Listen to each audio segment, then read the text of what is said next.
మొట్టమొదటి factory outlet Mukunda jewellers ఈ నెల 11న సోమాజిగూడలో గొప్ప ప్రారంభం. కూకట్పల్లి, ఖమ్మం, కొత్తపేట. రెరా యాక్ట్ గురించి కూడా అందరికి అవగాహన వచ్చిందండి, రైట్? సో ఒకసారి చెప్పండి, రెరా యాక్ట్ ఎవరి కోసం అంటారు, ఎవరికి లాభం, ఎవరికి నష్టం, ఏం చెప్తారు? రెరా యాక్ట్ అనేది చాలా మంచి initiative taken by both central government and state government. 2016లో దీన్ని ఇంట్రడ్యూస్ చేశారు, కానీ అమలుపరచడానికి డేట్ ఎక్కడ పెట్టారంటే 2017 1 జనవరి. తర్వాత వచ్చిన ప్రాజెక్ట్స్ రేరా కంపల్సరీ ఉండాలి, ముందు వచ్చిన ప్రాజెక్ట్స్ రేరా అవసరం లేదు అని ఒకటి. సో రేరా అనేది ఏంటంటే real estate regulatory authority act. Real estate అంటే ఆ రియల్ ఎస్టేట్ని regulatory, it is beyond the government permission. ఇప్పుడు లేటెస్ట్గా రియల్ ఎస్టేట్ అప్లియేట్ అథారిటీ వచ్చింది రేరా పైన. సో మొదటి గవర్నమెంట్, దాని తర్వాత రేరా, దాని తర్వాత రేరా రియల్ ఎస్టేట్ అప్లియేట్. అంటే ఈ రేరా మీద కూడా ఏదైనా కంప్లైంట్స్ ఉంటే వాళ్ళకి వెళ్ళి చెప్పుకోవచ్చు. హయ్యర్ అథారిటీ, సుప్రీంకోర్టు, హైకోర్టు, కింద కోర్టు అట్లా. సో రేరా తాలూకా ముఖ్య ఉద్దేశం ఏంటంటే ఎక్కువ ఫోకస్ నాకైతే ఒక 14-15 రూల్స్ ఉన్నాయి, అందులో 3-4 టైం తక్కువ ఉంది కాబట్టి మెయిన్ పాయింట్స్ చెప్తాను. సో ముఖ్య ఉద్దేశం అంటే ఎవరైనా 8 యూనిట్లు, 8 ఫ్లాట్లు కానీ 8 విల్లా కానీ కంటే ఎక్కువ కడితే రేరా తీసుకోవాలి కంపల్సరీగా. 500 స్క్వేర్ మీటర్లకి ల్యాండ్ కంటే ఎక్కువ కడితే రేరా తీసుకోవాలి, రైట్? సో అట్లానే ఇది ఒక బిల్డర్ యాంగిల్లో, ఒక బయ్యర్ యాంగిల్లో, ఒక ఏజెంట్ యాంగిల్లో డిస్కస్ చేశారు. ఫస్ట్ బిల్డర్ యాంగిల్లో ఏం చేశారో చూద్దాం. ఇంతకుముందు ఏమైందంటే బిల్డర్స్ తక్కువ దానికి పర్మిషన్ తీసుకుని ఎక్కువ కట్టుకునేవారు. అంటే ఇట్లా అవుతుంది, పర్మిషన్ ఇలా తీసుకుంటారు, పైన కట్టినట్టు వాటర్ ట్యాంక్లా కడతారు, విచ్ ఈస్ ఇల్లీగల్. అప్పుడు అంత చెకింగ్ ఉండేది కాదు. ఒకసారి ఇప్పుడు 2 సార్లు పర్మిషన్ ఇస్తున్నారు. First time to build, second time to operate or OC occupancy certificate అని ఉంది. అక్కడ ఏమవుతుందంటే వీళ్ళు పలానా డిక్లేర్ చేస్తారు పేపర్, ఇలా కడతాము. 5 to 10% కంటే డీవియేషన్ ఎక్కువ ఉంటే దే కెనాట్ కన్స్ట్రక్ట్, అప్రూవల్ రాదు వాళ్ళకి. సో సపోజ్ అపార్ట్మెంట్స్ కడుతున్నారు, ఒక 100 అపార్ట్మెంట్స్ కడుతున్నారు. 100 అపార్ట్మెంట్స్ కట్టినప్పుడు 10% ఆఫ్ ది ఫ్లాట్ సేలబుల్ ఏరియాని మార్టిగేజ్ చేయాలి. మార్టిగేజ్ అంటే గ్రౌండ్ ఫ్లోర్, ఫస్ట్ ఫ్లోరే చేయాలి, 5th ఫ్లోర్ చేయకూడదు. ఎందుకు? 5th ఫ్లోర్ అయితే అది ఒకటే ఇస్తుంది, కింద ఫ్లోర్ పెడితే మొత్తం ప్రాజెక్ట్ పడిపోతుంది. సో అక్కడ పెట్టి వాళ్ళకి 3 కండిషన్స్ పెట్టారు.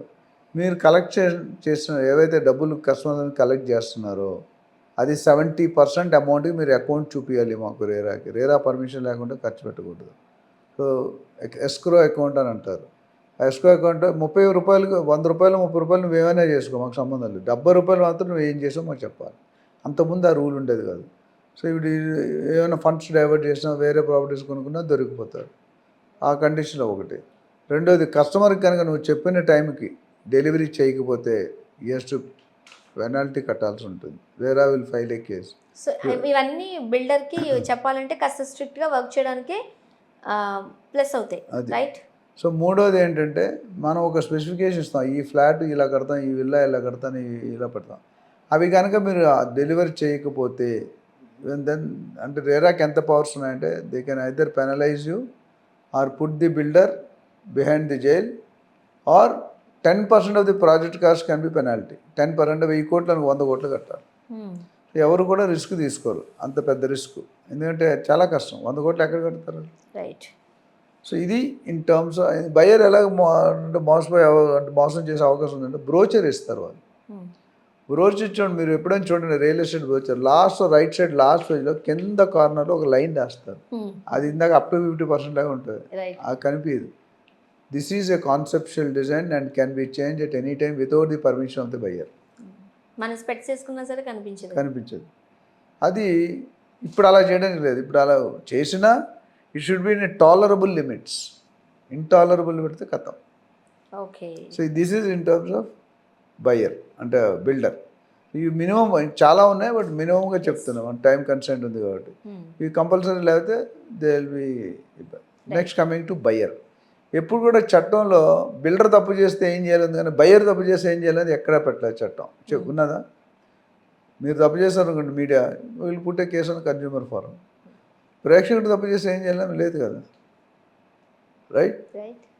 సో అందుకని ఇప్పుడు రేరా వాళ్ళు ఏం చేసిన, ఇప్పుడు కష్టాలైనా నష్టాలైనా సరిసమానంగా పంచుకోవాలని బిల్డర్కి ఏ కండిషన్ పెట్టారు, బయ్యర్ కూడా కండిషన్ పెట్టారు.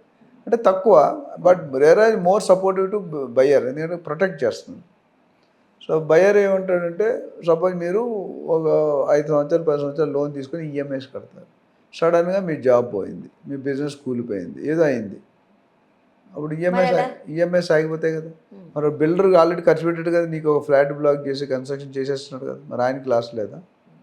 అందుకని వాళ్ళు ఏం చేస్తారంటే, మీరు డిఫాల్ట్ అయితే builder can file a case against buyer to RERA in case of default of payment. అర్థమైందా? మీరు కట్టకుండా లేట్ చేస్తే మరి మీరు కూడా ఇంట్రెస్ట్ కట్టాలి కదా, లేకపోతే ఫ్లాట్ కబ్జా ఫ్లాట్ సరెండర్ చేసుకుంటారు. ఇది మేజర్గా బయ్యర్ యాంగిల్లో. ఏజెంట్కి వస్తుంది, ఏజెంట్ కూడా రేరా లైసెన్స్. ఇందాక ఒక పాయింట్, మరి బిల్డర్ కూడా 2 రేరాలు ఉండాలి. కంపెనీ రేరా వేరు, ప్రాజెక్ట్ రేరా వేరు. Every project the RERA should be different.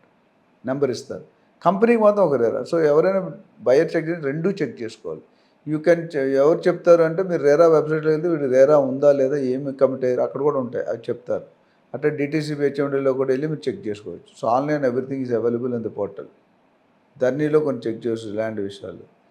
Coming to agent ఏమవుతుందంటే, ఏజెంట్ అనేవాడికి 5 years లైసెన్స్ ఇస్తారు. ఆ లైసెన్స్ ఇచ్చే ముందు క్వాలిఫైయింగ్ ఫ్యాక్టర్స్ చూస్తారు, అసలు ఈ అర్హత ఉందా లేదా. Most of the street brokers అత్తా ఉండదు, పత్తా ఉండదు, వెబ్సైట్ ఉండదు, ఆఫీస్ ఉండదు, టీం ఉండదు. సో మీరు ఫోన్ చేస్తే ఎత్తకపోవచ్చు కూడా, డీల్ అయిపోయారు. అందుకని ఏజెంట్ కూడా ఏం చెప్పారంటే, you to become a RERA license holder. Plus RERA license వచ్చిన తర్వాత ఇఫ్ ఎ బయ్యర్ అంటే agent will cheat the buyer or the builder, they both can file a case against the agent to the RERA. అట్లానే ఇక్కడ ఇది బాగుంది, agent తప్పు చేస్తే ఏముందనేది బాగా లా ఉంది. బట్ బయ్యర్ కానీ బిల్డర్ కానీ తప్పు చేస్తే ఏజెంట్ కమిషన్ ఇవ్వకపోతే మరి వాళ్ళకి ఎక్కడ ఇప్పుడు చర్చలోకి వచ్చింది. రేరా అన్ని విధాలుగా సరిపాలుగా అంటారు కదా, అన్నిటికీ సమానంగా పంచారు, ఏజెంట్ని, బయ్యర్ని, బిల్డర్ని. సో ఇప్పుడు ఏమంటే, ఏజెంట్కి మీరు సర్వీస్ తీసుకొని ఆయన ప్రూవ్ చేయగలిగితే మీరు బ్రోకరేజ్ ఎగ్గొట్టారు అనుకోండి, the agent can file a case against the owner are the buyer. ఈ విసురుబాటు కలిగించు. సో ఇవన్నిటితో కలిసి కొద్దిగా ఇంప్రూవ్మెంట్ అనేది స్టార్ట్ అయితే. ఆ దురదృష్టమైన భాగం ఏంటంటే, మనం ఏపీలో తెలంగాణలో అనుకున్నంత రేరా పాటించట్లేదు.